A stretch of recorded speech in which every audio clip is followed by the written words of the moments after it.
Bem-vindos às entrevistas Prisma. Recolher diferentes perspectivas de especialistas de diferentes áreas do conhecimento e ouvir experiências de vida que nos possam ajudar a compreender e a navegar melhor os tempos em que vivemos. Hoje temos o prazer de ter como nosso convidado o Albino Lopes. O Albino é doutorado em Psicologia pela Universidade Católica de Louvain, com agregação em Gestão de Recursos Humanos pelo ISCTE, e é professor catedrático, jubilado, do Instituto Superior de Ciências Sociais e Políticas. E também foi o organizador e responsável da Unidade de Coordenação de Gestão. A sua principal área científica de investigação é a do comportamento organizacional, a liderança da cultura. São ainda áreas científicas de interesse a dinâmica de grupos e processos de influência social, a gestão estratégica de recursos humanos, o desenvolvimento e mudança organizacional, a economia social e cidadania, o desenvolvimento pessoal, o capital intelectual e a gestão do conhecimento, e o desenvolvimento do potencial e gestão de competências. E tem publicações em todos estes domínios científicos. Albino, muito bem-vindo e agradeço desde já ter aceito o nosso convite. É uma honra tê-lo aqui connosco. Muito obrigado, para mim é um prazer. Muito obrigado, Albino. Para começarmos já aqui a conversa, queríamos aqui abordar um tema que tem que ser discutido e é muito fundamental para compreender o contexto atual em que vivemos, que tem a ver com a opinião pública e a formação e a educação. O Albino está muito por dentro disto e viveu esta realidade durante muitos e muitos anos e também investigou, fez investigação na área, como é natural. Consegue explicar qual é o peso e a importância que as instituições educativas têm na formação e na manutenção da opinião pública? Sabe, a escola tal como a conhecemos terá cerca de 200 anos. Vinha com ela a esperança da igualdade de oportunidades. Tal ideia materializou-se na Europa germânico-nórdica, mas pouco mudou na vida das pessoas da Europa Latina.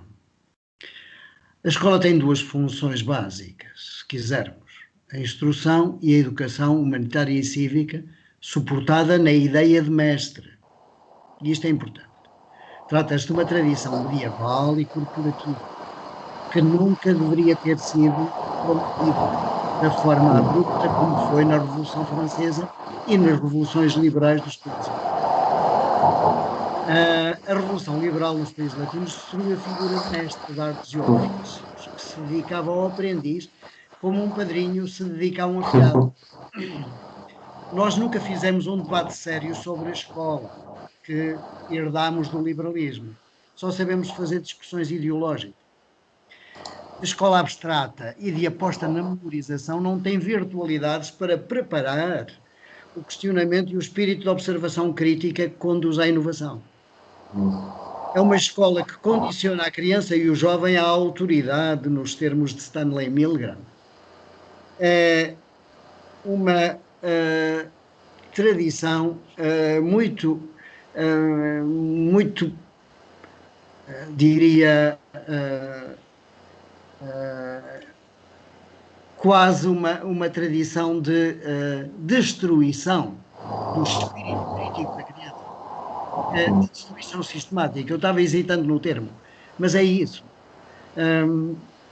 Pelo contrário, a formação profissional de inspiração germânico-nórdica, suportada na ideia de empresa, é determinante, e as escolas profissionais naqueles países gozam de um enorme prestígio. Conjugam a tradição antiga com a cultura que eu chamo de cultura beneditina. Trabalho, reflexão, trabalho. Ou trabalho, oração, trabalho. Como dizia São Bento. Ou seja, na importância determinante do trabalho na formação da criança e do jovem. A Alemanha e os Países Baixos têm instituições de educação cívica e de formação ao longo da vida, além de tudo mais. Têm instituições dedicadas e específicas para isso. O Instituto Adolf Grimm e outros. são escolas de debate e de informação, têm esta tradição e cultivam-na. E em todos os aspectos procuram este tipo de desenvolvimento escolar, no sentido da escola grega, do o tempo livre para a reflexão. Além disso, envolvem os pais na gestão das escolas, porque os pais não podem nunca delegar na escola. Os pais são responsáveis pelo que a escola faz. Entre nós não temos nem uma coisa nem outra, nem temos a escola crítica de adultos, nem temos a escola profissional. Deixamos uma referência nossa para quem quiser consultar. Muito bem, certamente. Deixamos essa referência depois no descritivo deste vídeo, na descrição deste vídeo. Albino, agora há aqui uma questão que tem afetado e sobremaneira e condicionado a opinião pública, que é, independentemente do lado de onde vem, não é? Independentemente de onde vem, mas é a questão da desinformação. Como é que aqui a escola, não é? Ou a educação participou nesta desinformação, ou gerou elementos de desinformação aqui na opinião pública, digamos? A escola não cumpriu a sua função da igualdade de oportunidades, mas fez pior. Até certo ponto, a tese de Pierre Bourdieu sobre a desigualdade de oportunidades é correta ao dizer que a escola consolidou e até legitimou a reprodução social, o que dificultou na prática a mobilidade ou a ascensão social. Ela poderia ter sido diferente, sim, mas temos uma tradição da qual não conseguimos sair. Eu chamo por vezes a atenção dos termos em que Luís António Vernet e António Ribeiro Sanches acusaram a escola jesuítica de escolástica e de nada fazer pelo futuro dos alunos e do país. Assim era mesmo preferível a escola do trabalho, diziam eles. A escola do trabalho junto dos pais ou dos mestres de artes e ofícios. Aquela escola não valia de nada. Nós éramos, talvez naquela altura, o país mais escolarizado da Europa. Só com uma escola que eles atacavam de improdutiva, de ineficiente. Esta escola da vida, que vinha dos pais e dos mestres, ela não tinha nada a ver com a exploração infantil, como depois se convencionou dizer entre nós, e como prova o exemplo germânico-nórdico. O curioso é que o modelo da escola abstrata e teórica foi desenhado, como acontece muitas vezes entre nós, com o propósito de combater uma exploração com a qual evidentemente ninguém concorda, que é a exploração do trabalho infantil. Mas quem é que concorda com isso? Nem os pais faziam do trabalho da criança uma exploração. Efetivamente houve alguma exploração, nomeadamente nas empresas, que exploraram o trabalho infantil, na altura em que os pais não ganhavam o suficiente para alimentar a família. E a carcassinha de pão que a criança trazia da mina por dia, ou o equivalente a ela, fazia falta. Mas, tirando esse aspecto que o Germinal de Zola tão bem retratou, quem é que podia concordar, nem nunca se concordou, nem na Idade Média se concordou com a exploração infantil. As corporações não faziam exploração infantil, ensinavam a criança. E isso ensinavam-na a partir da prática, o que é determinante em 4 em cada 5 crianças. As neurociências demonstram hoje a validade desse modelo, porque é necessário haver uma harmonia de desenvolvimento dos 2 hemisférios. O hemisfério que analisa, o hemisfério esquerdo, o hemisfério que sintetiza e conduz à ação, que é o hemisfério direito. E depois a interação entre eles. Tudo isto veio dizer que nós rompemos com uma tradição valiosíssima. Bom, custa-me dizê-lo, mas a tradição, de certo modo, jesuítica, que o Luís António Vernet e o Ribeiro Sanches tanto questionaram e tanto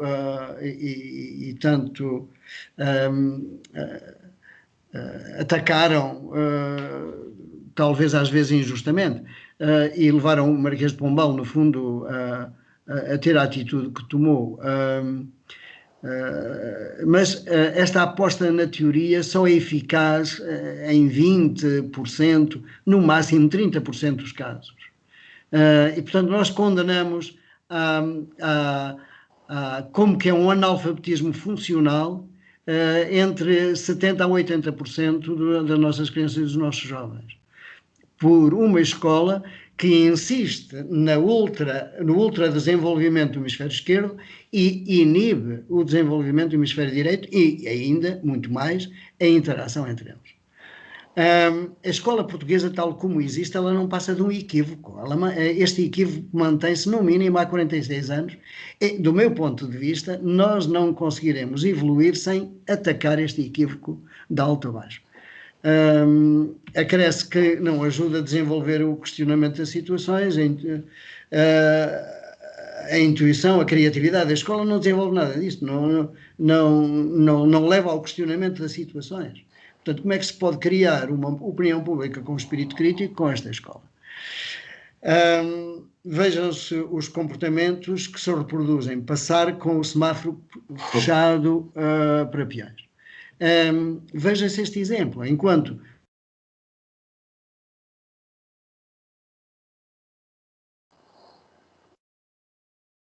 crianças, nós nem nisso pensamos, não é? Não nos ocorre que, se estivermos a educar uma criança junto a um semáforo, todos os restantes adultos se borrifam nisso, acharão piada que o avô, ou o pai, ou a mãe digam não passamos no vermelho, mas eles passam. E, portanto, esta duplicidade de mensagens, esta incapacidade de passar da teoria para a prática é uma coisa pavorosa entre nós.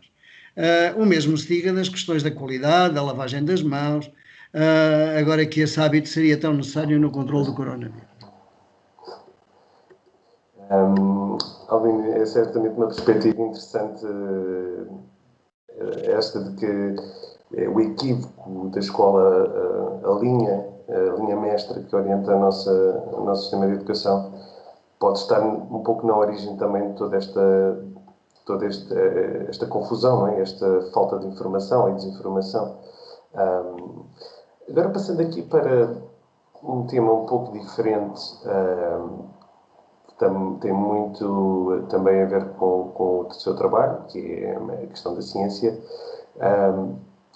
Na ciência fala-se muito de uma questão que é o consenso científico.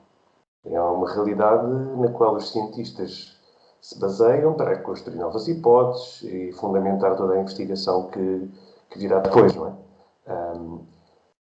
Até que ponto esse consenso científico é uma forma de espartilhar a criatividade científica, é de censurar hipóteses, de financiar aqui projetos menos... E censurar hipóteses e financiamento também, não é? De projetos menos consensuais, mais dissidentes, que não estão tão ajustados a esse consenso, não é? Científico, digamos. Até que ponto esse consenso é contraproducente ou é um mito? O que é isto, Albino? Consegue explicar? Olha, acabámos agora mesmo de evocar o consenso científico em torno da tese de Pierre Bourdieu. Desde os anos 60 até hoje, toda a gente que estuda o fenómeno da escola evoca as teses de Pierre Bourdieu como se elas fossem eternas, inquestionáveis, bíblicas, se quiser. É este consenso em torno de Pierre Bourdieu que, na altura, fez avançar a ciência, face a teses anteriores, tornou-se ele próprio uma espécie de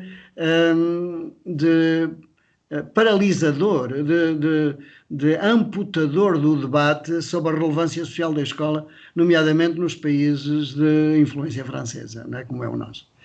A procura de consenso científico é um logro monumental. Nós estamos a viver talvez o paroxismo do resultado dessa ideia de consenso científico. A ciência não avança dessa forma. Pessoalmente, desde o final dos anos 70, procuramos ensinar e aprofundar nós próprios o sentido epistemológico da construção científica, procurando os pontos de convergência entre autores tão diferentes como Kuhn, Karl Popper, Luís Althusser, Lakatos ou Feyerabend. Já este ano publicámos um texto em que se questiona o consenso em torno das ideias de Bourdieu, portanto, para lhe dar o exemplo de que mantenho-me atento desde os anos 70 ou até 60 até hoje, a esta necessidade de avançar contra o consenso. A ciência só avança contra o consenso, não é através de consenso. O consenso é sempre provisório, é como um degrau de uma escada, é para ser superado, não existe como patamar de uma escada, como patamar de estabilidade da escada, não. A ciência não tem esse tipo de imagética, de chegamos a qualquer coisa que está estabelecido, não. Nunca haverá esse risco de chegarmos a uma verdade consensual.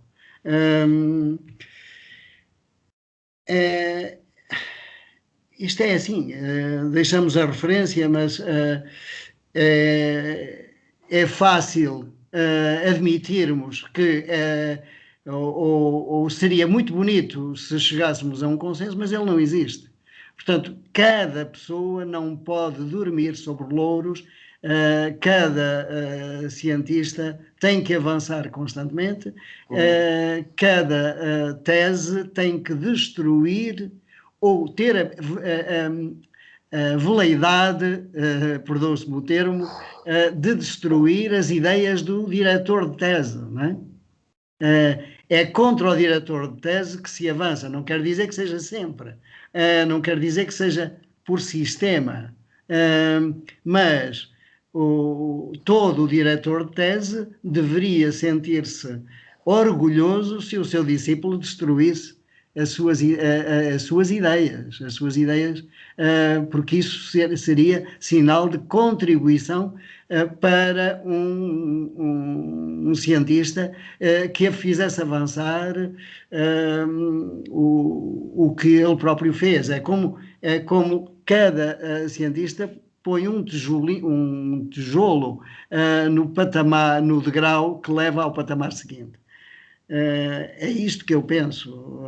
Foi assim que a ciência avançou, por exemplo, com Pasteur, destruindo completamente as ideias do seu diretor de tese e bem amargos de boca que lhe causou. Mas foi fundamental para que houvesse um aproveitamento da alimentação que na altura se destruía. No tempo de Pasteur, 90% de toda a produção agrícola perdia-se. Com ele, passou ainda a perder-se 60%.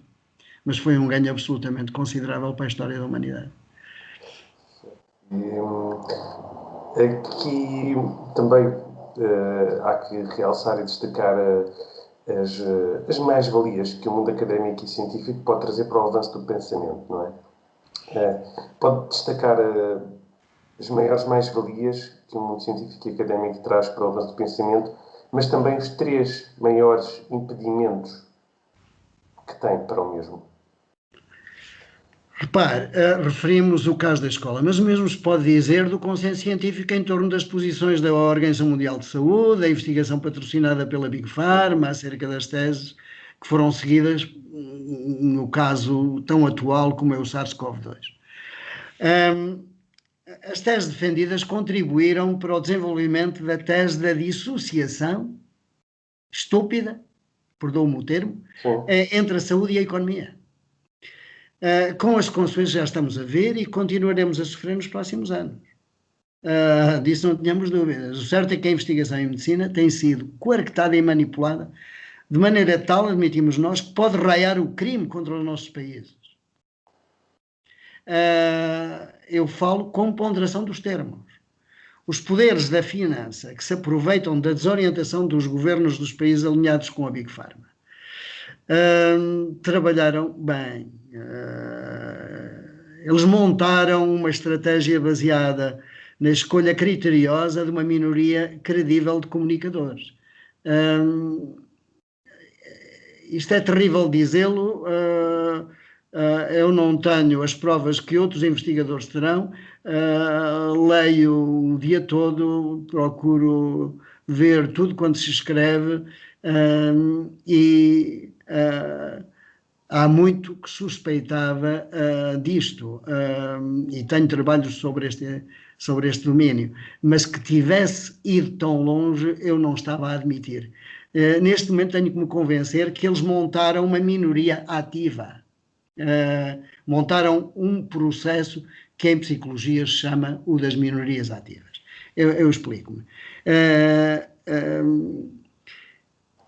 Eles atacavam em permanência qualquer dissidência. Parece um estudo saído do laboratório de Salomon Asch. Eles influenciaram tudo e todos. Depois foi deixar atuar a lavagem cerebral conseguida, até se deixar instalar o fenómeno do delírio coletivo, em que vivemos atualmente. E não sei quando é que poderemos sair dele. Só que, para azar dos poderes estabelecidos, a ciência avança contra consensos, como tenho referido, e como o caso das hipóteses de Pasteur combateu as teorias materialistas, aceites na altura de forma generalizada, do surgimento espontâneo da vida, demonstrando ele que não, a vida não era gerada espontaneamente, o que havia era um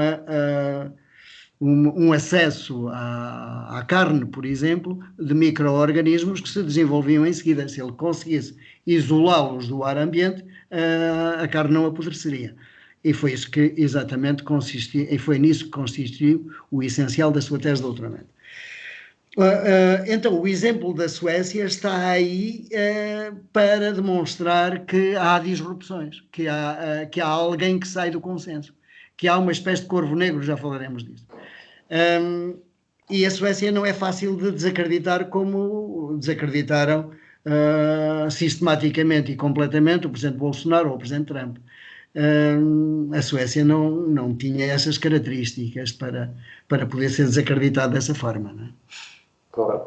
E, agora, só voltando aqui à questão que eu tinha colocado, porque penso que o Albino ainda não tinha acabado a questão de responder à questão anterior, e eu peço desculpa, mas aqui a questão das mais-valias que o mundo académico e científico pode trazer para o avanço do pensamento e os 3 impedimentos para o mesmo. Nós podemos voltar a isso, sim, porque haveria três mais-valias fundamentais, como uma vez que refere 3, eu também só pensei em 3. A ciência, ou a revolução paradigmática de Kuhn, ela libertou as pessoas do pensamento mítico.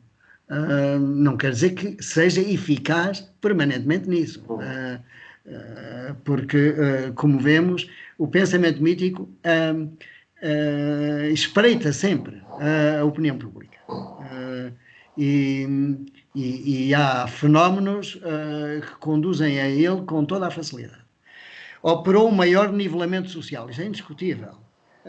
Permitiu criar um clima propício à chamada democracia organizacional. Nas organizações é importante ouvir as pessoas, é importante que elas participem e que possam tomar posição nos avanços, nas inovações, se queremos eficácia. Quanto às... pede-me três aspectos menos favoráveis. Eles existem e é possível também combatê-los. A norma do consenso ou a ditadura dos pares foi o que me ocorreu. O culto à submissão das teses dominantes pelo poder do financiamento. E isso é perfeitamente visível hoje nas academias médicas, por exemplo, mas não só. O condicionamento à autoridade gestionária das instituições, que é também gravíssimo. A Suécia pode manter-se, no meu entender, como um exemplo que devemos seguir, porque tive o prazer de trabalhar pelo menos com 2 professores da Universidade de Karolinska, e vi como eles potenciam as virtualidades da ciência, do conhecimento científico, e como contrariam estas paralisias, estes fatores de paralisia, os 3 fatores de paralisia de que falei. E fê-lo graças a uma governação racional, em que o poder de proposta, o princípio é sempre este, o poder de proposta não pode nunca estar nas mãos de quem vai decidir, e quem vai decidir não pode participar no poder de proposta. A separação entre ambos é absolutamente vital. Assim acontece, por exemplo, na Direção-Geral de Saúde Sueca, a agência que regula isso. O governo que executa não tem qualquer hipótese de participar na proposta. E daí que eles tenham proposto, e teve que ser aceito, porque não havia proposta alternativa, à imunização de grupo que eles seguiram. Ali não há lugar para primos, nem nas empresas privadas, repare-se. A proposta não pode ser enviesada. Quem vai executar e quem tem a delegação do poder de execução não pode enviesar a proposta. E isto é absolutamente crucial, e entre nós não há lugar nenhum onde eu não veja o poder de execução a condicionar as propostas. Esse é o nosso calcanhar daqueles. Eu digo a tempo e a contratempo, em todo lado onde ensino a teoria da organização, é o meu ponto, é o ponto em que bato desde os anos 70. Desde que estudei o movimento cooperativo, em que via pessoas eleitas que não tinham qualquer perfil técnico para fazer propostas, a decidir com base no seu feeling, ou a impor aos técnicos que fosse seguido o que eles tinham decidido, invertendo completamente e paradoxalmente toda a ideia da democracia cooperativa. Bem, Alvin, foi bastante esclarecedor. Relativamente aqui ao contexto atual da pandemia, estas mais-valias e estes, chamemos, impedimentos da ciência, não é? À falta de melhor nome, como é que eles contribuíram para interpretar a realidade do que está a acontecer? E a formação da opinião pública no geral, não é? Relativamente a este tema. Digamos que as questões que coloca são abrangentes e são de difícil circunscrição, mas eu tento. O mundo dispôs desde muito cedo de 4 modelos de gestão da pandemia bem demarcados. Não havia uma só via, não havia consenso nenhum, por assim dizer.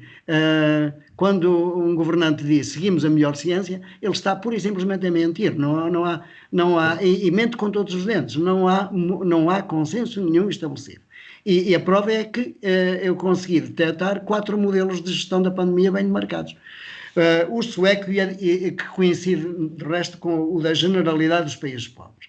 E apostaram na imunidade do grupo e no tratamento com as moléculas farmacêuticas existentes.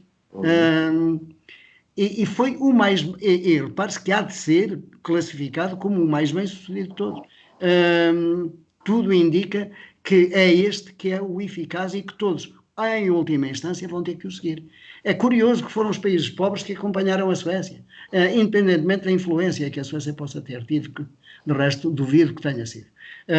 Terá tido maior influência um professor de virologia de Marselha, que é muito seguido em África e na América Latina e até nos Estados Unidos, o professor Didier Raoult, do que o modelo sueco. Mas acaba por haver uma coincidência entre o modelo que a Suécia definiu e o que a generalidade dos países pobres teve que fazer, que é, os países pobres não confinaram porque não podiam. Como é que confina Luanda com 1 milhão de pessoas numa rua? Não é? Quer dizer, é quase um exagero, mas quem conhece os arredores de Luanda na saída para Viana sabe que no espaço de 1 quilómetro há 1 milhão de pessoas. Como é que confina? Tal como a Suécia, como eles não podiam confinar, a Suécia também não confinou, tendo todas as condições para o fazer, do ponto de vista da habitação, do ponto de vista da saúde e por aí fora. Depois, um modelo asiático de impedimento do alastrar do vírus, baseado em 4 princípios: testar, usar máscara, fazer o seguimento dos contágios, tratar com as moléculas existentes. Portanto, aqui temos um modelo completamente diferente do sueco, pode ser seguido ou não, questionado ou não, mas são modelos diferentes. O germânico-nórdico, de imunidade de grupo, controle do confinamento das pessoas doentes e tratamento com as moléculas existentes. Vejamos, portanto, 3 modelos diferentes, todos eles com eficácia relativa. Depois há o latino, a que se associou depois à Grã-Bretanha, e baseado num paradoxo que eu considero infantil: confinamento estrito das populações, apregoar em permanência ao perigo de novas vagas e não deixar prosseguir o contágio das populações que não corriam qualquer risco significativo. Isto é brutal. Não se vê que nós seguimos um modelo em 4 e não o consenso científico. Mas mentem-nos escusadamente. Isto acabará por verificar-se. E ainda por cima, seguimos o modelo que menos consistência tinha. Não é? Realmente é muito importante o que está a dizer, Albino, porque é importante esta sistematização destas abordagens, porque creio que até agora mais nenhum investigador ainda tinha feito desta questão de como é que diversos países lidaram com a quarentena, pelo menos de uma forma tão sistemática, e agradeço desde já essa sua interpretação e essa sua perspectiva. Agora, há aqui outra questão também, que é a relação entre a ciência e a comunicação social. Certo. Como é que elas funcionam? Qual é a dinâmica aqui? Como é que elas se influenciam, Albino? Deixe-me fazer talvez uma pequenina introdução prévia à questão. Os 3 primeiros modelos que citei, o dos países pobres e da Suécia, sim, o asiático e o germânico-nórdico, tiraram amplamente partido dos aspectos positivos do avanço científico. Isso é indiscutível. Porque, não havendo certezas de coisa nenhuma, tiveram que fazer, digamos, uma proposta prática e execuível a partir dos elementos que havia, que estavam disponíveis a nível da investigação. O 4º modelo, este que Portugal seguiu, ficou dependente dos condicionamentos da ciência. Ser capaz de produzir um medicamento curativo ou de uma vacina em tempo útil. Ficámos nas mãos da Big Pharma. Nós, a Espanha, a França, a Itália, o Reino Unido, e poderemos ver que a Itália se afastou a certa altura porque rompeu efetivamente com o consenso dos países latinos. A Espanha acabou por aderir um pouco às recuas, o Reino Unido está também a desalinhar, e na prática só a França se manteve totalmente agarrada a este modelo latino, que atualmente é muito exclusivamente seu, e em parte de Portugal. Digo em parte porque nós nunca, do ponto de vista da ortodoxia entre aspas, francesa, nós nunca aceitámos a proibição, por exemplo, da hidroxicloroquina, que eles chegaram a proibi-la taxativamente como veneno. Relativamente à questão... Ficamos, portanto, nesta situação de pânico. Sim. Agora, como é que a comunicação social em democracia, enquanto quarto poder, se movimentou, se desempenhou o seu papel nesta altura? Nós poderíamos dizer que existem no mínimo 2 paradigmas científicos em debate, em oposição. A opinião pública deveria ser esclarecida sobre estes 2 paradigmas. A comunicação social devia fazer-se eco de ambos e deixar que fosse estabelecido um consenso verificado, mas após controvérsia. Ora, a controvérsia não era admissível, não havia espaço para um desalinhado. O desalinhamento apareceu nas redes sociais, e em algumas, porque mesmo aí houve uma vigilância permanente e houve contratados, digo eu, contratados para sistematicamente deitarem abaixo, desacreditarem qualquer desalinhamento. É impressionante como isto aconteceu. Provavelmente nunca na história, tirando a Inquisição, que matava sistematicamente dissidentes, houve tamanha defesa do alinhamento. Ora, efetivamente a comunicação social não desempenhou esse papel de quarto poder. O debate foi-se desenrolando entre os defensores de uma prioridade absoluta ao controle da difusão da designada pandemia e os que procuravam salvaguardar alguma racionalidade económica. A certa altura o debate circunscrevia-se a isso, a dizer, bom, não aguentamos, temos que aguentar, não aguentamos, temos que aguentar. É quase um paradoxo que o Primeiro-Ministro diga venham e a Direção-Geral de Saúde e a Ministra da Saúde a dizerem não saiam, continuem em casa, vejam filmes. Não é? A isto se circunscreveu o debate. Nem sei se houve mais alguma coisa, porque a certa altura deixei pura e simplesmente de ver televisão e de ler jornais. Não recusei-me permanentemente a ouvir tamanho alinhamento. Era com desgosto profundo que assistia a tanta manipulação. O resultado temo-lo, é o da desconfiança na ciência, é o da desconfiança face à comunicação social, nomeadamente da população jovem. Agora anda-se a atacar, e agora é o bode expiatório, são os jovens. São as festas dos jovens, é o divertimento, de primeiro apanhar a cultura e por aí fora. É uma completa incoerência agora na comunicação. Desde somos os melhores, fizemos milagres, agora temos jovens que seriam os culpados aí de uma segunda vaga. Não sei se este plano estratégico de comunicação vai fazer-nos sair da crise. Eu não estou a ver como é que atualmente se vai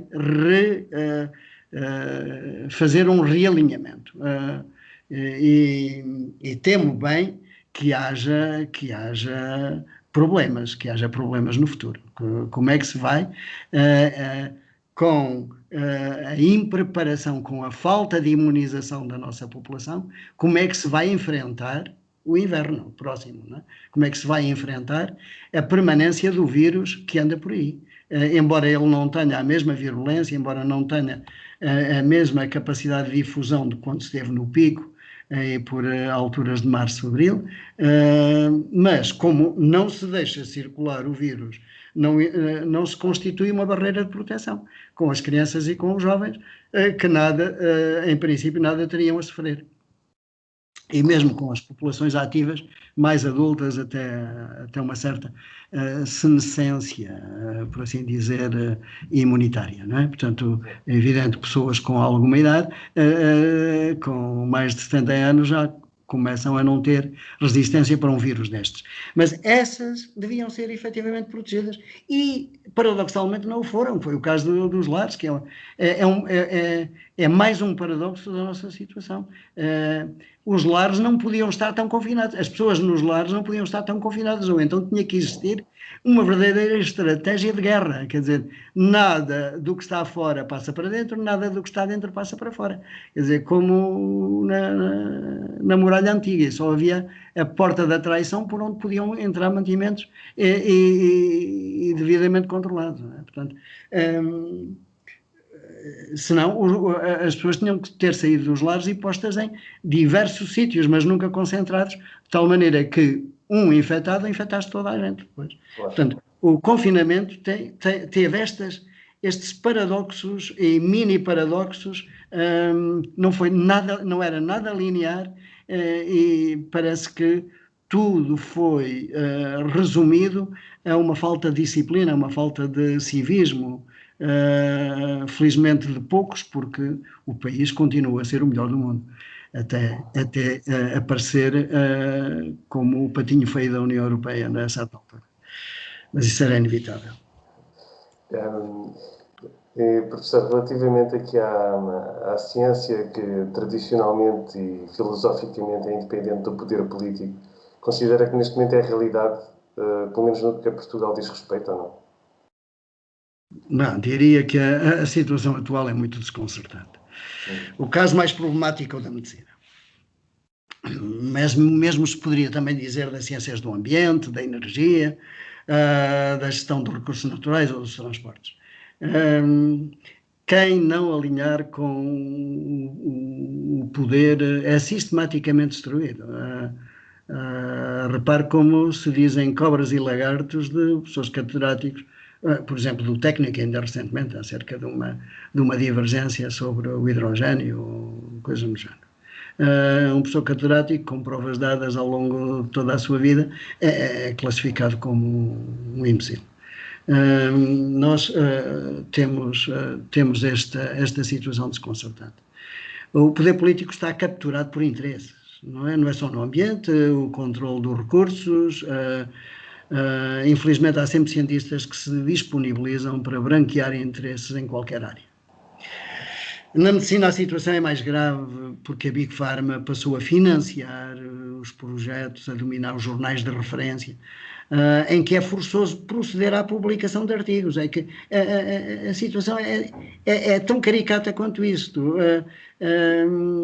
Tem que publicar forçosamente para poder progredir e tem que publicar em jornais que a Big Pharma controla. Portanto, não tem forma de sair do ciclo vicioso. A gestão da pandemia veio colocar a nu esta situação insustentável, mas eu não sei se as pessoas têm uma levíssima consciência deste ciclo vicioso. É que há uma dominação da dupla vertente financiamento-publicação que desviou a medicina da centralidade do cuidado dos doentes. Isto é gravíssimo e verificou-se na atual situação. Deixem os doentes ver se conseguem controlar o vírus, porque não temos saída.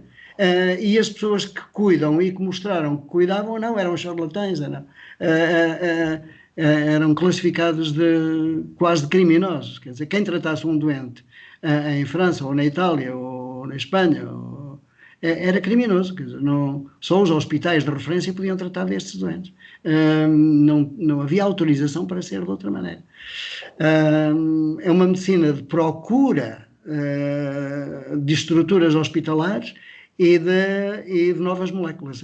Resume-se a isto. É uma medicina de países ricos. Por exemplo, os países pobres não têm acesso a esta concepção da medicina. Não têm meios para ter uma concepção de medicina destas. Ora, se a medicina não é para os mais frágeis, não é para os mais vulneráveis, para os mais pobres, para quem é? A medicina não é para saudáveis, é para manter a saúde, como é evidente, mas é para responder às fragilidades. A realidade é que foram os países pobres, como mostrei no primeiro modelo de gestão da pandemia, que cuidaram melhor das suas populações, com base nas moléculas existentes e com base numa medicina de ambulatório, tratando a doença desde o primeiro sintoma, porque essa aqui é a questão. É que depois não se estudou na procura de medicações e de medicamentos e de vacinas, não se estudou o desenrolar da doença. Este coronavírus é específico, ele deixa bem demarcadas 4 fases de evolução da doença. O vírus entra em contacto com o corpo de uma maneira muito típica, muito marcada e de uma forma que, como que ele pede licença para entrar e não se instala nos pulmões não ao fim de 2 dias ou 3 dias, podendo ser completamente inativado, entretanto. Basta estar atento aos sintomas. E, portanto, nunca poderia ser uma medicina baseada em hospital e em moléculas caras. Tinha que ser ambulatório e de moléculas existentes. Foi isso que os países pobres fizeram e eles controlaram a situação muito melhor que os países ricos. Esta vai ser a primeira vez que os países pobres saem melhor que os países ricos de uma pandemia. E vai ficar na história como tal. Escrevam isto. Poderíamos analisar a situação recorrendo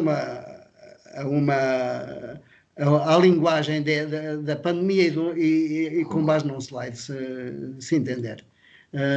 Mas eu diria que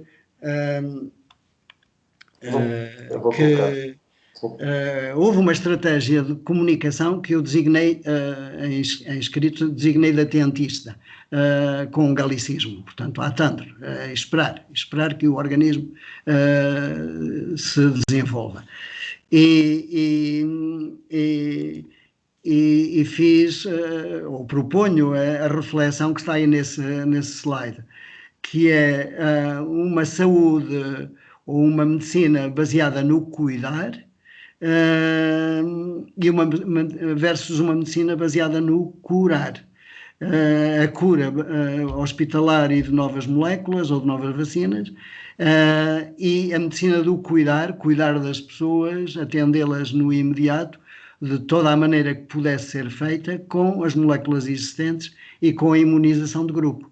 Portanto, repare-se como a sabedoria popular não falava em doença quando uma criança contraía o sarampo. Falava em contrair o sarampo para que mais tarde não houvesse doença. Eu lembro-me, na minha infância, ser como que obrigatório, se havia alguém com sarampo, as crianças iam junto dele para serem imediatamente contagiadas para que mais tarde não desenvolvessem a doença. Portanto, este combate secular da sabedoria popular de imunização de grupo, repare, foi o que perseguiu a Suécia. Taxativamente. Tão simples quanto isto. A humanidade não esteve à espera que a ciência, tal como hoje entendemos, se desenvolvesse para combater pandemias.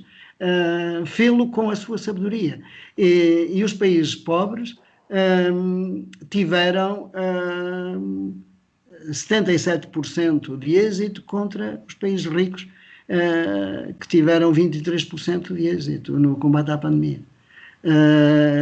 As estruturas hospitalares caríssimas, os novos fármacos, aqueles fármacos como o estilo Remdesivir, tão propalado, custa mais de 2.000 euros a caixinha de comprimidos. Esse tipo de medidas caríssimas e que não resolveram o assunto. Felizmente, muito pouca gente tem tomado o Remdesivir, mas tem sido dado a doentes terminais. Mas numa experiência em que foi administrado a 5 doentes, 2 foram diretamente para diálise.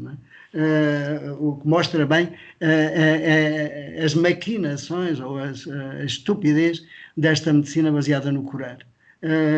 Toda a medicina hipocrática, por assim dizer, se baseou sempre no cuidar das pessoas, com os meios que existem, com as moléculas existentes, e elas constituem um tesouro de mais de 30.000 moléculas. Ninguém me convence que não haveria moléculas existentes capazes, e elas existiam. Existia uma molécula que já vem do século XVII, que já tinha sido usada na corte de Luís XIV, e que está hoje disponível no mundo inteiro sob a forma de hidroxicloroquina. É uma molécula extraordinária, é quase como o antibiótico contra o SARS-CoV-2. Covid-19 não se estabelece contra a hidroxicloroquina atempadamente dada, depois não serve para nada. Todos os estudos que demonstravam que ela não servia foram estudos fabricados e encomendados para dizer que não servia, porque ela só serve se for administrada exatamente no princípio, quando o vírus ainda não teve condições de se reproduzir. E, portanto, é este estudo dos doentes, da doença, do acompanhar, que mostra que depois há períodos em que pode atacar de uma maneira, períodos em que pode atacar de outra, e períodos em que já não pode fazer nada, venha o rendizivir que vier. E isto levou aqui a algum paradoxo, não é? Os paradoxos de racionalidade, na idade da racionalidade, que também o Albino gosta e abordou, e gosta de falar, não é? Aquela questão do Conselho Científico do Governo e de França, creio eu, não foi? Exato. Repare, a França teve o azar ou a sorte de ter como conselheiros 10 professores, 11 professores, o 11º bateu com a porta logo no início, quando olhou para os outros e viu que eram todos pagos pela Big Pharma. E que aconselharam o modelo que depois foi seguido no Reino Unido, na Espanha, na Itália e em Portugal, principalmente nestes países. E na Bélgica, constituímos o conjunto dos países anglo-saxónico-latinos. Mas a Irlanda não alinhou muito por isso, apesar de tudo. Repare-se, em 10 conselheiros, nenhum deles exercia medicina, nenhum deles via doentes, mas estavam todo o dia nas televisões, nos jornais, nos debates, a produzir relatórios impossíveis de ler, em que só se tiravam como conclusões a hidroxicloroquina é veneno, portanto o medicamento já tinha sido usado, repare, na corte de Luís XIV, tinha sido aperfeiçoado pelos alemães para combater o paludismo em África nos anos 20, 30, e com uma eficácia absolutamente demonstrada, com uma inocuidade nas doses admissíveis para combater o vírus, foi atacado como se fosse veneno. Eu tive discussões até com familiares ligados à medicina sobre esse aspecto, e eu próprio tomei cloroquina quando ia para a África, e no meu tempo toda a gente percebe, as pessoas com 70 anos ou à volta disso, sabem que no serviço militar em África era obrigatória a cloroquina. Sem isso não nos safávamos do paludismo. Ora, esta molécula combate eficazmente, digo, o SARS-CoV-2, impede o estabelecimento da doença Covid-19 e não temos outra tão boa quanto ela. Não há molécula melhor. Como é que foi possível desacreditá-la tanto e fazer disto um combate que é algo de estúpido?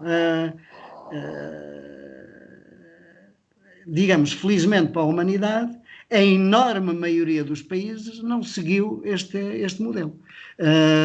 E, portanto, borrifou-se nesta estupidez da medicina dita randomizada, dita científica, que procura moléculas impossíveis de encontrar, porque não é num ano, 2 que se encontra um medicamento eficaz, não é num ano, 2 que se encontra uma vacina eficaz. E, portanto, era preciso tratar as pessoas E este tratamento é possível, foi demonstrado que é possível. Repare, como um país com os meios do Senegal, alguém imagina que os mortos se contem quase pelos dedos das mãos. Não é? Um país de 17 milhões de habitantes que tem menos mortos do que uma província pequena espanhola.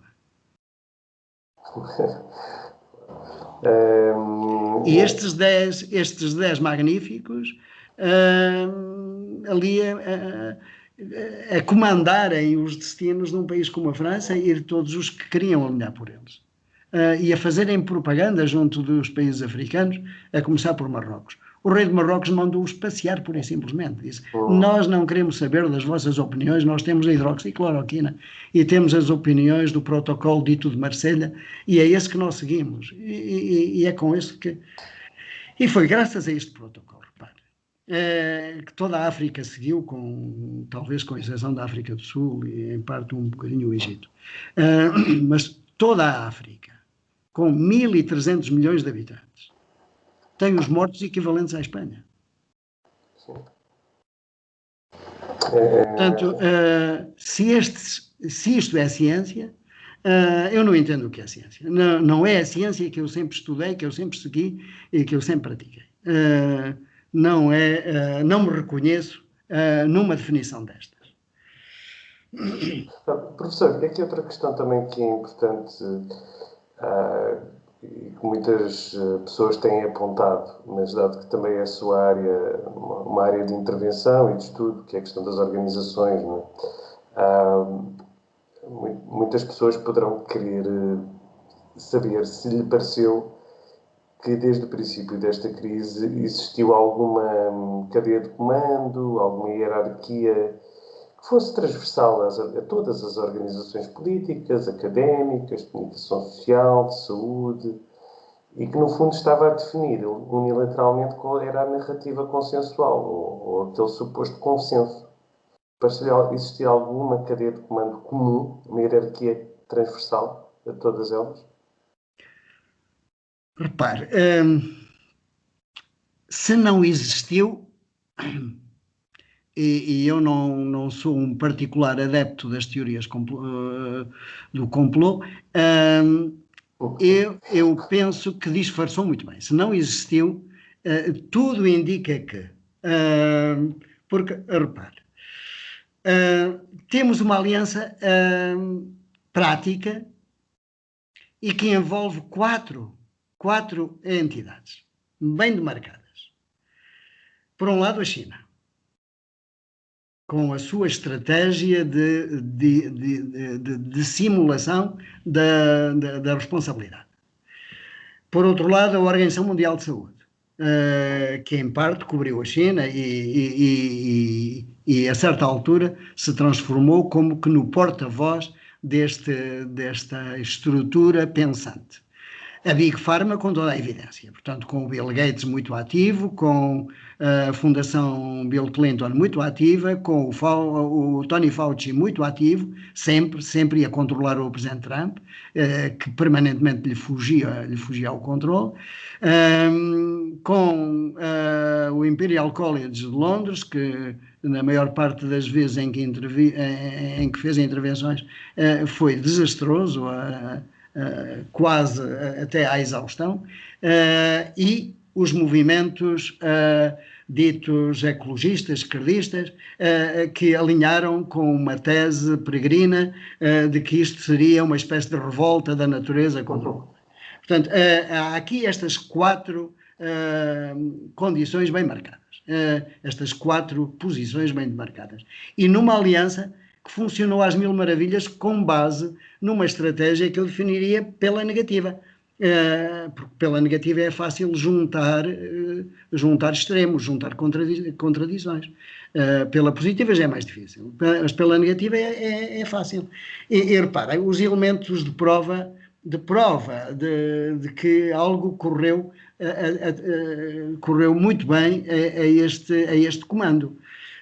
A utilização de uma linguagem cuidada. Novo coronavírus. No sentido de desconhecido para a ciência, desconhecido para o nosso organismo, sempre a ideia de novo. Novo não sabemos nada dele. E depois, afinal, sabiam muito, porque sabiam que tudo quanto se dizia contra eles era falso. Então sabiam muito, não era novo. A contradição dos termos também não os apoquentava. Depois, a confusão de termos. Ainda hoje as pessoas referem o Covid ou o Covid-19 como se fosse a doença, como se fosse o vírus. Ora, esta confusão linguística, e que vê em toda a comunicação social, as pessoas referirem-se, até jornalistas, até políticos, se referirem ao Covid, como se a doença fosse o vírus, leva a ideia de que contactar o vírus é logo doença. Portanto, depois a garantia de uma cuidadosa ocultação dos processos. Quem é que falava da Suécia? Quem é que falava dos países pobres? Quem é que falava da Oceania praticamente sem doença? Como é que depois se diabolizou literalmente os presidentes do Brasil e dos Estados Unidos para facilitar a adesão da comunicação social da esquerda? Tudo estava bem comandado e bem pensado. Para levar a esquerda às teses da vacinação, tinha que se diabolizar o Bolsonaro e o Trump. Depois o combate sistemático contra a hidroxicloroquina, que é uma molécula do domínio público, e a expectativa face ao remdesivir, que além do mais é perigosíssimo para o sistema renal, e que nunca funcionou para aquilo que foi feito, que foi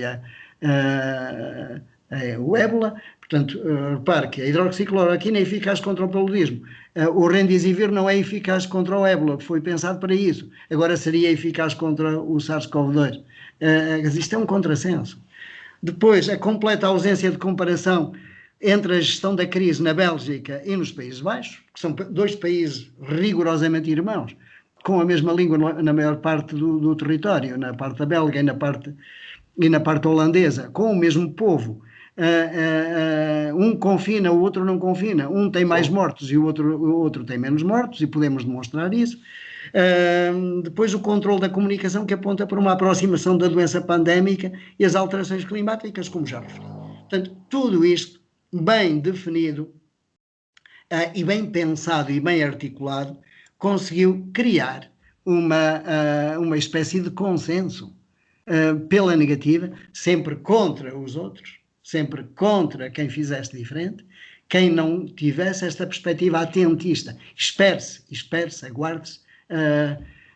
Quem tiver dificuldades vai para o hospital.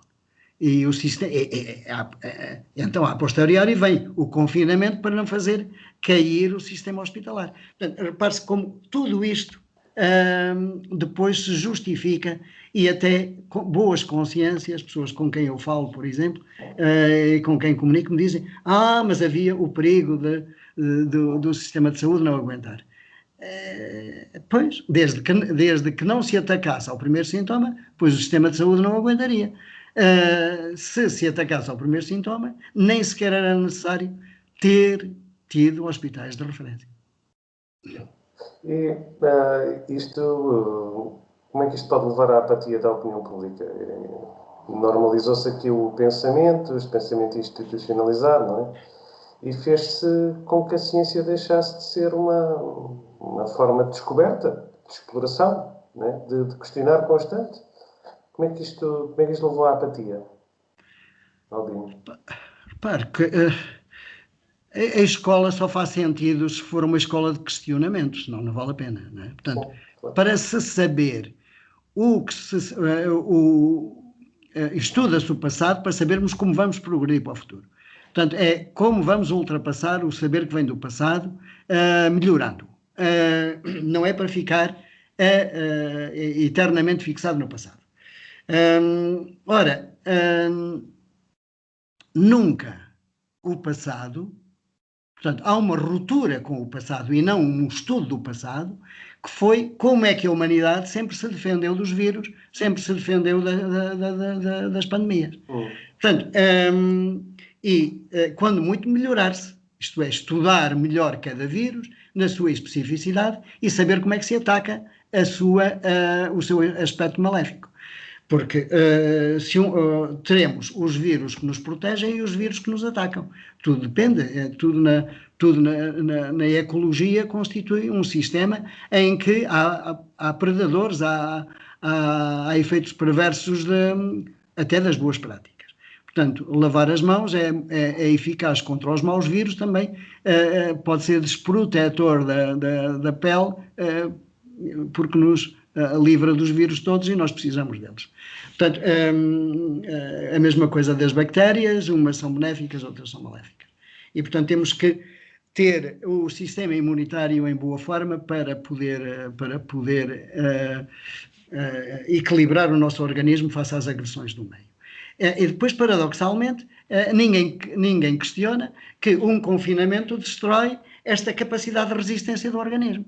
Quer dizer, nesse aspecto, o Reino Unido está, pouco a pouco, a desafetar aquele consenso, porque tornou-se evidente que o governo inglês já não conseguia travar as críticas sobre este aspecto. Então, confinamos, impedimos as pessoas de fazer exercício físico, quando o exercício físico é fundamental para resistir ao vírus.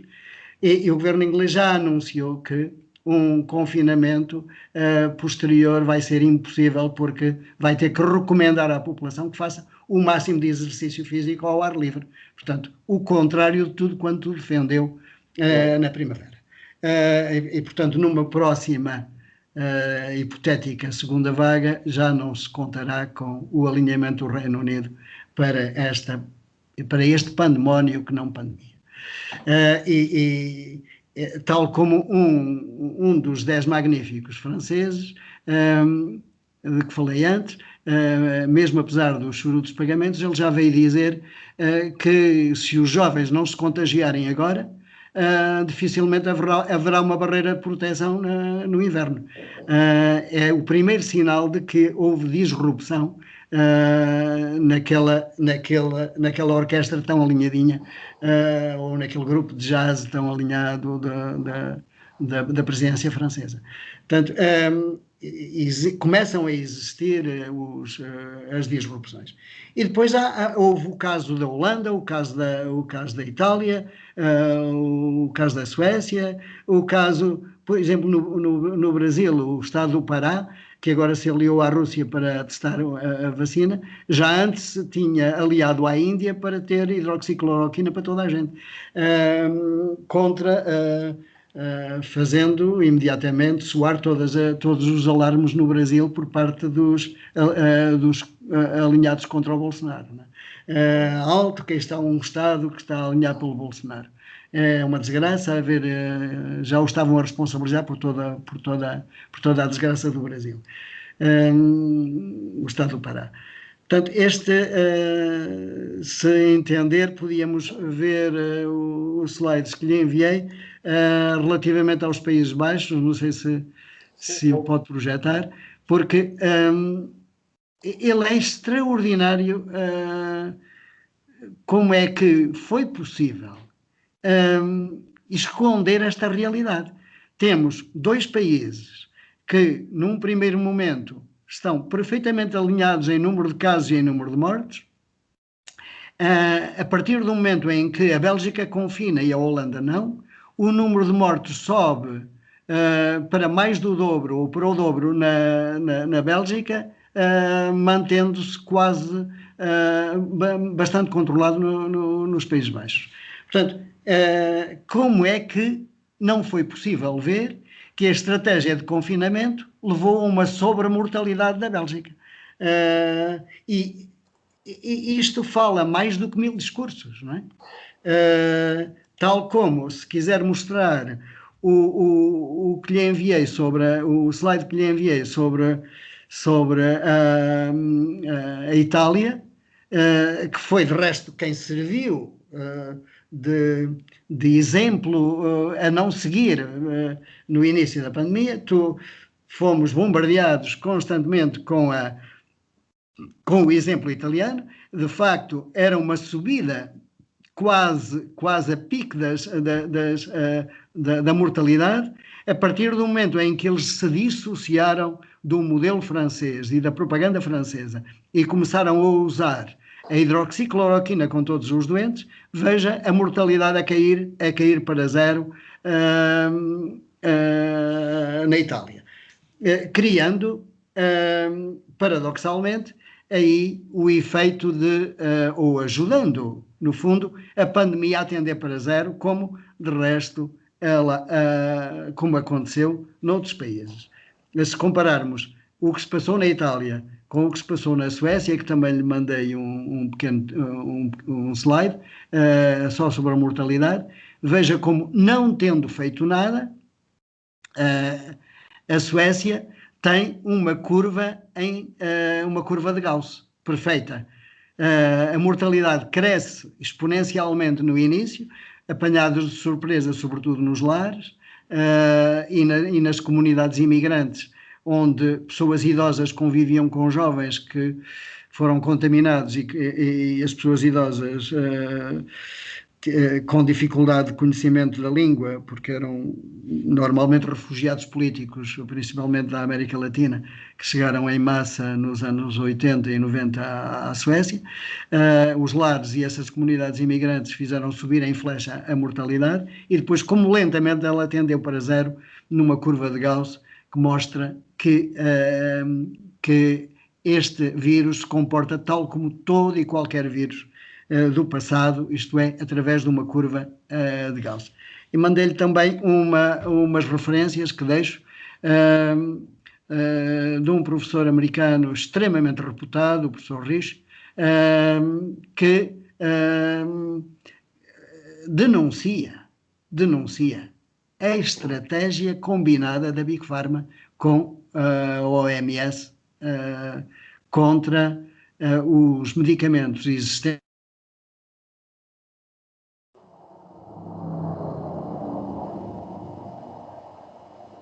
absorção da hidroxicloroquina e da azitromicina, e como se procurou sistematicamente destruir a ideia de que existia uma solução. Professor, também aqui, obviamente, há aqui a questão que surge, que é a questão da obediência. E nós temos que estar atentos a esta questão, que é a obediência cega. Pode às vezes ser um obstáculo para o progresso. Concorda com isso? Concordo inteiramente.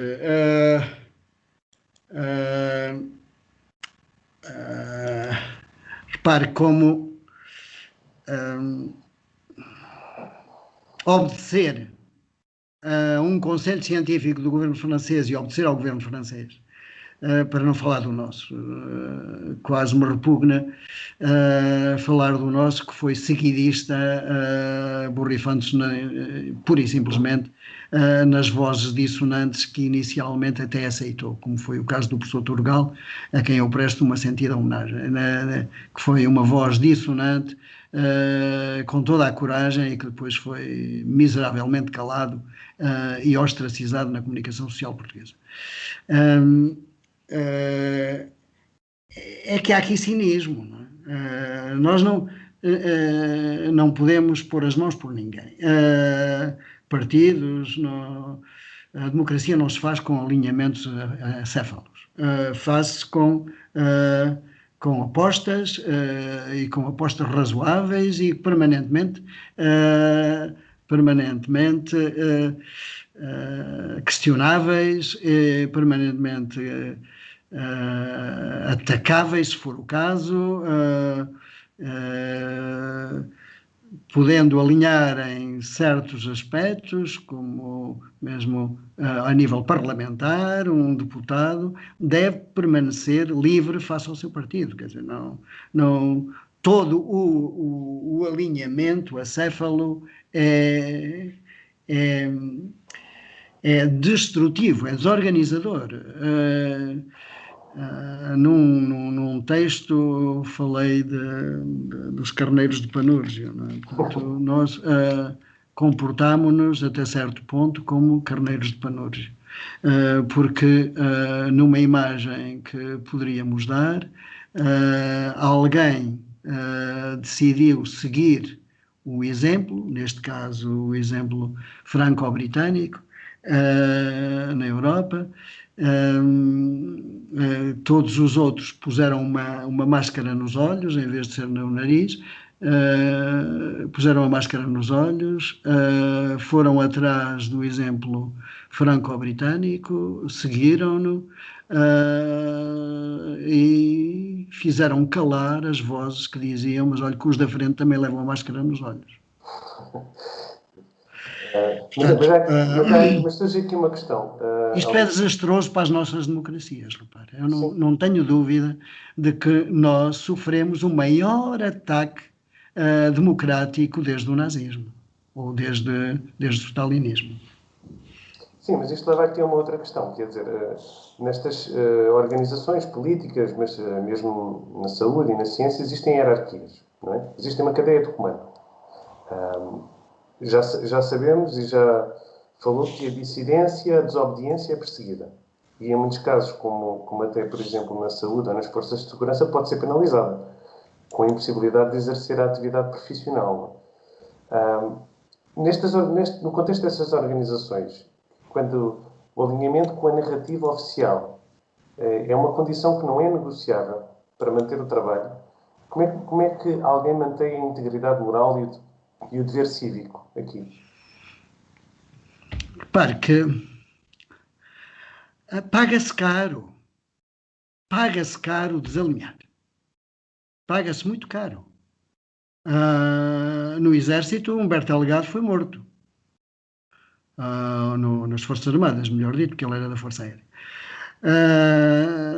Na política, o Partido Comunista teve muita gente morta, não é? Na ciência, o Louis Pasteur foi chumbado na sua tese de doutoramento.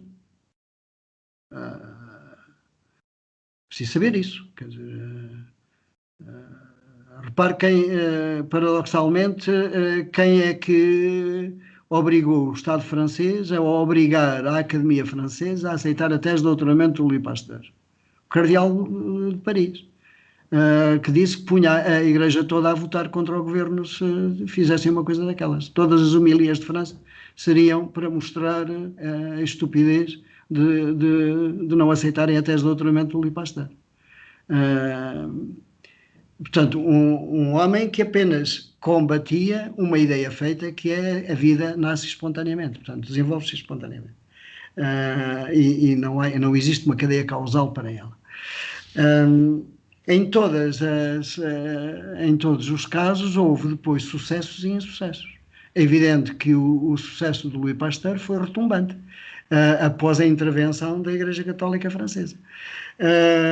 E a humanidade passou a ser dotada do instrumento científico-técnico, a pasteurização, que permitiu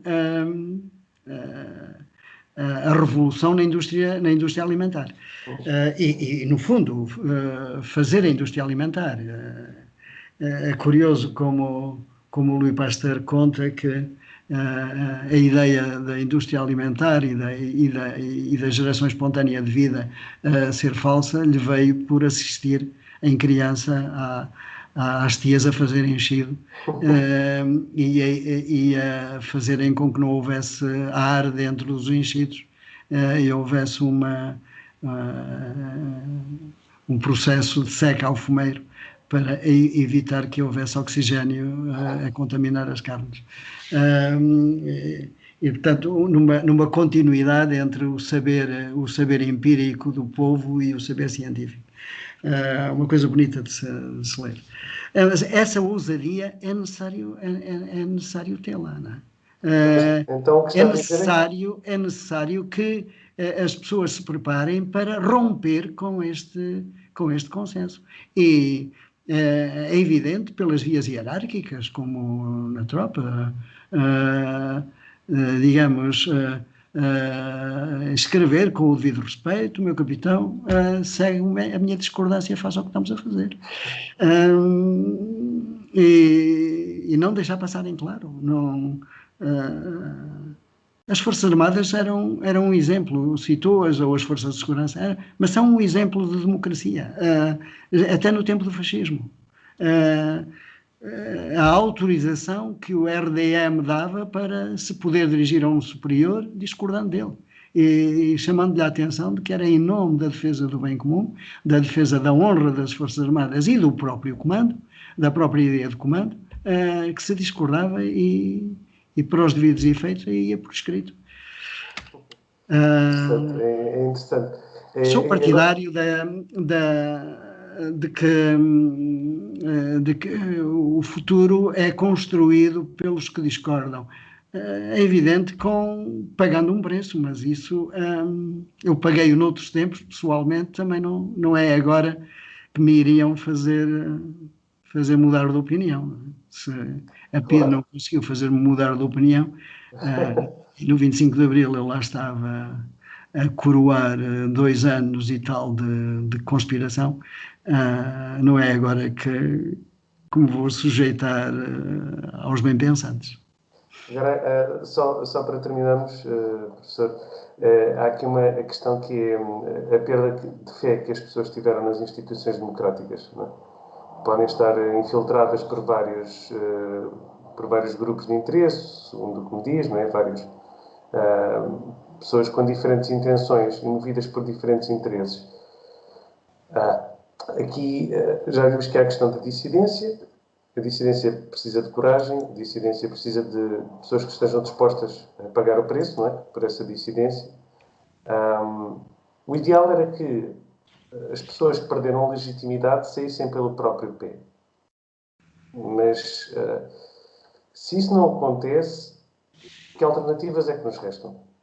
Como é que se pode remover pessoas que não deveriam estar a ocupar os cargos que estão a ocupar neste momento?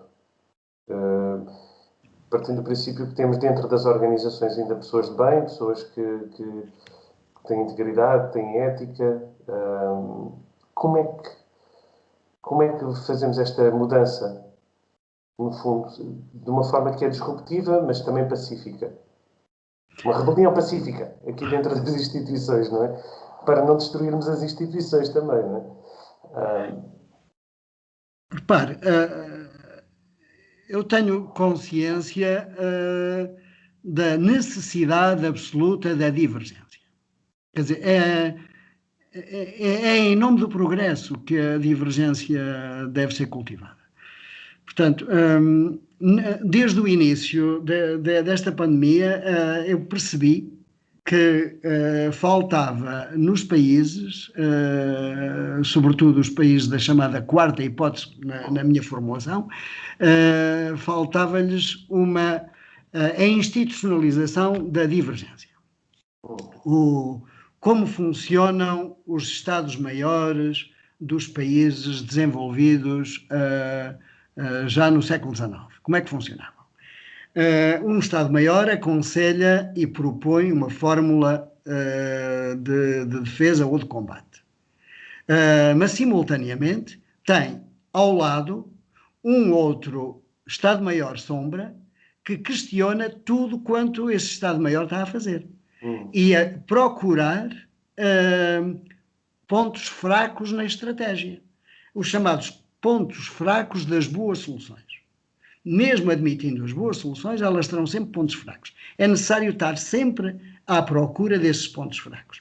E de maneira organizada, de forma a que o Estado-Maior institucionalizado possa, a todo momento, corrigir o que está a fazer de errado. Ora, é esta gestão que em Portugal nós não temos nesta pandemia, como, de resto, na maior parte das situações, não temos esta situação institucionalizada, que é o chamado contraditório do debate das propostas ao nível político. As propostas técnicas são construídas com base no consenso do conhecimento de uma determinada altura. Mas depois há um debate contraditório a nível político, aos que defendem o que foi proposto e aos que o atacam. E depois há de haver quem decide. é a montagem desta estrutura de baixo para cima, nós não a temos. Até a formulamos na Constituição da República com a presidência a ser diferente do governo.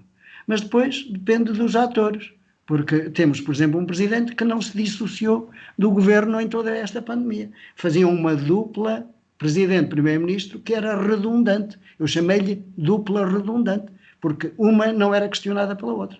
Portanto, e a decisão que está na mão do Presidente foi sempre e antecipadamente quase a do próprio Governo, que no fundo, propunha ao Presidente. Esta confusão entre proposta e decisão é permanente na nossa história. E mesmo quando a Constituição dissocia os dois poderes, vimos que nesta pandemia só havia redundância. Portanto, isto é lastimoso. Para mim é quase uma vergonha, porque andamos nisto desde a Revolução Liberal. Perdeu-se a separação que o Dom José tinha feito com o Marquês de Pombal. O Marquês de Pombal leva todas as propostas, tudo muito bem alinhadinho, mas o Dom José assina. E sem ele assinar, aquilo não vai para a frente. E para ele assinar tinha que perceber. E no fundo o plano de reconstrução de Lisboa foi várias vezes melhorado a ponto de eu discordar que se chame Baixa Pombalina de Lisboa, porque devia-se chamar Baixa Josefina de Lisboa, porque foi mais importante o Dom José do que o Marquês de Pombal na definição da forma como se trabalhou, porque ele quis perceber e só assinava quando percebia. E quando o Marquês tinha que explicar muito bem a um ser não muito dotado como o Dom José, ele tinha que se esforçar e aí perceber que havia coisas que ele próprio não percebia e tinha que voltar com a proposta para trás e obrigar os técnicos a estudar melhor. Portanto, todo este movimento, que é no fundo o que a Suécia faz, que a Holanda faz, os países a quem os nossos governantes gostam de chamar os forretas, são os países que sabem organizar-se e que têm uma organização baseada neste princípio simples e absolutamente eficaz a nível organizacional. Quem propõe não decide, quem decide não propõe. No fundo, se bem entendi, Albino, uma das soluções para uma transformação pacífica, uma rebelião pacífica, chamemos assim, poderá ser então quase que institucionalizar a dissidência, a divergência como um mecanismo de controle dentro das instituições e das organizações, não é? Quer dizer, ter isto já como um mecanismo de equilibrismo, não é de equilibrismo, mas para equilibrar a balança, digamos, não é? E as próprias organizações terem alguém sempre redundâncias dentro delas próprias que lhes permitam dar voz às dissidências, mas isso servir para melhorar os planos e estar sempre continuamente a melhorar, não é? Penso que o que eu entendo é isso do que está a dizer. Tal qual. E a União Europeia, em parte, funciona dessa forma. Portanto, com situações de estímulo à dissidência, a União Europeia funciona mais baseada hoje em dia, no direito germânico do que no direito latino, do princípio da autoridade, e eu espero sinceramente que de fora nos venham as soluções que nos han de catapultar para o futuro, porque internamente eu não vejo como é que nós saímos do ciclo vicioso de todas as revoluções mudarem tudo, menos o fundamental, que é quem propõe não pode decidir, quem decide não pode participar da proposta. Muito bem, Albino. E fica aqui essa mensagem final, que acho que é extremamente importante, e queria agradecer desde já por ter partilhado esta sua sabedoria, este seu conhecimento e também o seu pensamento filosófico e científico sobre estas questões todas, que acredito que vai ajudar bastante a nossa audiência. Eu espero que gostem, é claro, desta abordagem que ajuda a compreender e a navegar melhor o mundo em que vivemos. Albino, muito obrigado por ter participado desta entrevista, agradeço imenso e esperemos encontrar-nos mais algumas vezes também para falar sobre outros assuntos, esperemos nós. E desejo-lhe um bom dia e agradeço desde já ter participado mais uma vez. Muito obrigado. Será um prazer continuar a sentir-me desafiado pelas suas perguntas. Muito obrigado. Muito obrigado, Alvin. Obrigado.